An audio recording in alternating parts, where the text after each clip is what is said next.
Shalom saudara, senang berjumpa kembali. Pernahkah saudara mendengar tentang iman yang kandas? Apakah artinya dan seberapa penting kita memahami hal ini? Mari kita temukan jawabannya dalam pembahasan kita kali ini. Firman Tuhan di dalam 1 Timotius 1 ayat yang 19 berkata demikian. Beberapa orang telah menolak hati nuraninya yang murni itu, dan karena itu kandaslah iman mereka. Dalam ayat firman Tuhan ini kita dapat menemukan bahwa iman seseorang dapat menjadi kandas. Tentu saja kita dapat mengerti pentingnya iman di dalam kehidupan kita. Karena iman adalah anugerah Allah. Iman adalah fondasi keselamatan kita. Dan iman adalah bukti serta akses menuju pembenaran, penyucian, kemenangan, ketenangan, damai sejahtera, sukacita, kekuatan, mujizat, bahkan perkenanan Tuhan. Kita juga mengerti bahwa melalui Roh Kudus, di saat kelahiran baru dalam kehidupan kita, maka iman telah ditaburkan di dalam diri kita sebagai benih yang luar biasa. Itu sebabnya jika iman menjadi kandas, maka tentu kita kehilangan segala-galanya. Kita kehilangan sukacita, kita kehilangan ketenangan, kita kehilangan damai sejahtera, kita kehilangan segala yang baik, dan kita kehilangan segala yang berhubungan dengan keselamatan kehidupan kita. Apa yang menyebabkan iman menjadi kandas? Dalam firman Tuhan yang kita baca menyatakan bahwa iman menjadi kandas karena menolak hati nurani yang murni. Pertanyaan selanjutnya, apakah hati nurani itu? Mengapa hati nurani begitu penting? Bukankah iman lebih penting daripada hati nurani? Untuk memahami hal ini, pertama-tama kita harus mengerti bahwa iman adalah sesuatu yang ditaruh atau diinstal di dalam hati atau di dalam jiwa kita. Tentu juga kita mengerti bahwa manusia itu terdiri dari tubuh, jiwa, dan roh. Dan pada saat kita mengalami kelahiran baru oleh Roh Kudus, maka roh kita diperbaharui oleh Roh Kudus. Dan jiwa kita yang di dalamnya ada pikiran, perasaan, dan kehendak itu perlu untuk terus-menerus diperbaharui agar selanjutnya kita bisa menggunakan tubuh kita menjadi persembahan yang hidup, yang kudus, dan berkenan kepada Allah. Karena kita tahu bahwa tubuh kita adalah bait Allah, sehingga kita bisa melakukan perbuatan-perbuatan yang berkenan, mentaati, dan menjadi setia kepada Tuhan. Seperti yang dikatakan oleh firman Tuhan di dalam kitab Yehezkiel pasal yang ke-36 ayat yang ke-26. Dikatakan, kamu akan kuberikan hati yang baru dan roh yang baru di dalam batinmu, dan aku akan menjauhkan dari tubuhmu hati yang keras, dan akan kuberikan kepadamu hati yang taat. Rohku akan kuberikan diam di dalam batinmu, dan aku akan membuat kamu hidup menurut segala ketetapanku dan tetap berpegang pada peraturan-peraturanku dan melakukannya. Saudara yang dikasih oleh Tuhan, hati nurani begitu penting sebab kita harus mengetahui bahwa hati nurani merupakan wadah bagi iman. Iman tidak bisa berdiri dengan sendiri, tetapi perlu diwadahi di dalam hati kita. Firman Tuhan di dalam 2 Korintus 4 ayat yang ke-7 mengatakan, tetapi harta ini kami punyai dalam bejana tanah liat, supaya nyata bahwa kekuatan yang melimpah-limpah itu berasal dari Allah, bukan dari kami. Dari ayat firman Tuhan ini kita bisa mengerti dengan jelas bahwa kita adalah bejana di hadapan Tuhan. Itu sebabnya hati nurani begitu penting bagi kita, sebab hati nurani menjadi wadah atau bejana bagi iman yang dianugerahkan Allah di dalam kehidupan kita. Apakah hati nurani itu? Hati nurani sama dengan kesadaran. Kesadaran merupakan kemampuan untuk dapat membedakan apa yang benar dan yang salah, serta membedakan apa yang baik dan yang jahat. Nah, tentu saja kita tidak bisa memungkiri bahwa setiap orang bisa berkata bahwa ia memiliki keyakinan, atau setiap orang bisa berkata bahwa ia beriman. Tetapi siapakah orang yang kandas imannya? Seorang yang kandas imannya adalah yang pertama, seorang yang tidak setia dan munafik.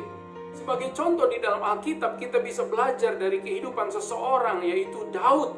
Daud dicatat dalam Alkitab sering kali melakukan perbuatan-perbuatan baik yang berasal dari hati nuraninya yang murni.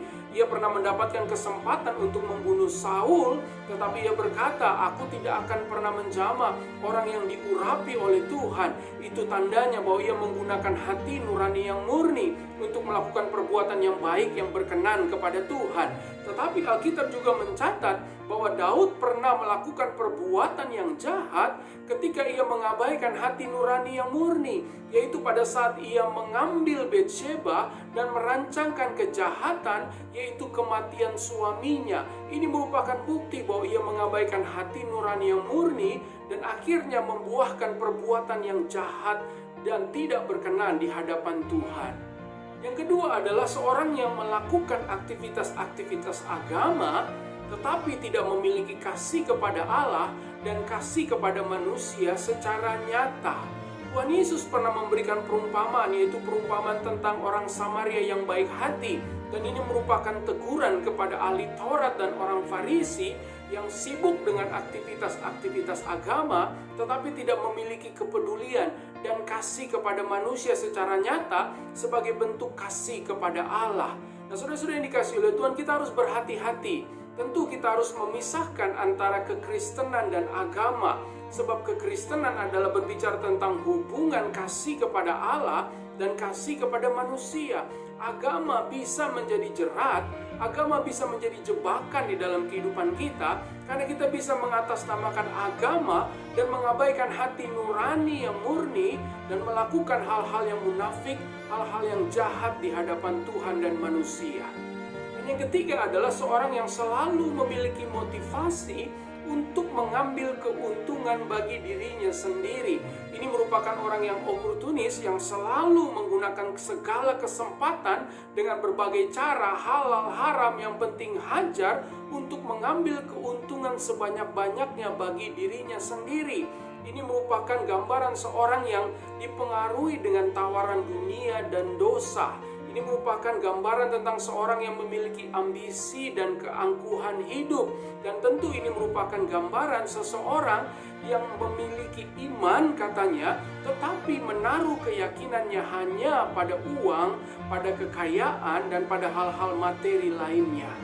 Dan yang keempat adalah seorang yang selalu memiliki angan-angan yang tinggi dan tidak dapat berpikir sederhana. Ini merupakan gambaran dari seseorang yang memiliki keyakinan tetapi tidak memiliki dasar atau memiliki keyakinan yang keliru sebab mereka tidak memiliki hikmat dan pengertian. Alkitab di dalam Roma pasalnya yang ke-12 ayat 16 berkata, "Hendaklah kamu sehati sepikir dalam hidupmu bersama, janganlah kamu memikirkan perkara-perkara yang tinggi, tetapi arahkanlah dirimu kepada perkara-perkara yang sederhana, janganlah menganggap dirimu pandai." Saudara yang dikasihi oleh Tuhan, tentu kita mengerti bahwa ketika kita beriman, kita percaya kepada Tuhan, kita percaya kepada janji-janjinya yang indah, yang mulia di dalam kehidupan kita. Tetapi bukan berarti kita menjadi seorang yang berhalusinasi atau yang saya sebut sebagai iman yang halu, sebab ia memikirkan sesuatu yang merupakan angan-angan yang terlalu tinggi dan tidak bisa berpikir secara sederhana. Padahal firman Tuhan mengajarkan sesuatu yang sederhana di dalam kehidupan kita, yaitu kita harus mengenakan pikiran seperti Kristus, yang taat, yang setia dalam perkara-perkara yang kecil, sampai Tuhan memberikan kepada kita pertumbuhan kedewasaan. Dan melalui kehidupan kita bisa melihat bahwa iman menghasilkan perbuatan-perbuatan dan pekerjaan-pekerjaan yang baik bagi kemuliaan nama Tuhan. Dan yang kelima, seorang yang kandas imannya adalah seorang yang mendukakan Roh Kudus karena bebal hati, karena keras hati. Orang yang seperti ini adalah orang yang mengabaikan panggilan Tuhan, mengabaikan didikan Tuhan, mengabaikan teguran Tuhan karena kasih-Nya. Orang yang seperti ini adalah seorang yang menutup diri terhadap pertobatan. Nah, saudara-saudara yang dikasihi oleh Tuhan, mungkin saudara berkata, berarti hati nurani lebih penting daripada iman. Maka jawaban saya adalah tidak demikian. Sebab kenyataannya kita mengerti bahwa hati nurani seseorang bisa disesatkan. Ketika seseorang memilih untuk mengabaikan hati nurani yang baik dan murni, maka tentu ia memilih hati nurani yang jahat dan disesatkan. Tetapi akhirnya kita mengerti bahwa ketika kita hendak meyakinkan diri kita untuk mengambil keputusan dalam kehidupan kita, maka yang dapat meyakinkan kita untuk mengambil keputusan adalah yang pertama betul adalah hati nurani, tetapi yang kedua adalah Roh Kudus yang ada di dalam diri kita. Roh Kudus yang adalah Allah yang menyertai kita, yang ada di dalam diri kita, itu akan senantiasa membantu dan menolong kita agar setiap keputusan-keputusan, pilihan-pilihan yang akan kita ambil itu mendorong kita untuk melakukan apa yang benar dan apa yang baik serta berkenan di hadapan Tuhan. Dan yang ketiga, yang akan membantu kita untuk memilih dan mengambil keputusan penting dalam hidup kita adalah firman Allah, Alkitab yang adalah firman Allah. Saudara-saudara yang dikasihi oleh Tuhan, kita mengerti yang penting di sini adalah bahwa tiga hal ini, yaitu hati nurani, Roh Kudus, dan firman Allah itu harus terukir menjadi satu di dalam kehidupan kita. Sebab tiga hal ini tidak bisa dipisah-pisahkan, tiga hal ini tidak boleh ditawar-tawar lagi, dan tiga hal ini yang akan menentukan kehidupan kita agar melalui pilihan dan keputusan yang kita ambil, semuanya kita persembahkan bagi kemuliaan nama Tuhan yang akan mendatangkan kebaikan dalam kehidupan kita. Dan sebagai kesimpulannya, baiklah kita memulai dengan iman dan mengakhirinya dengan iman. Baiklah kita memulai dengan anugerah dan mengakhirinya dengan kasih. Baiklah kita memulai dengan ketaatan dan mengakhirinya dengan kesetiaan. Baiklah kita memulai bersama dengan Kristus dan mengakhirinya dengan kemuliaannya. Sebab bagi Tuhan segala pujian, hormat, dan kemuliaan selama-lamanya. Amin. Saudara-saudara yang dikasihi oleh Tuhan, terima kasih sudah menyaksikan video ini. Doa saya buat setiap saudara, Tuhan Yesus memberkati. Immanuel, Ia menyertai kita senantiasa.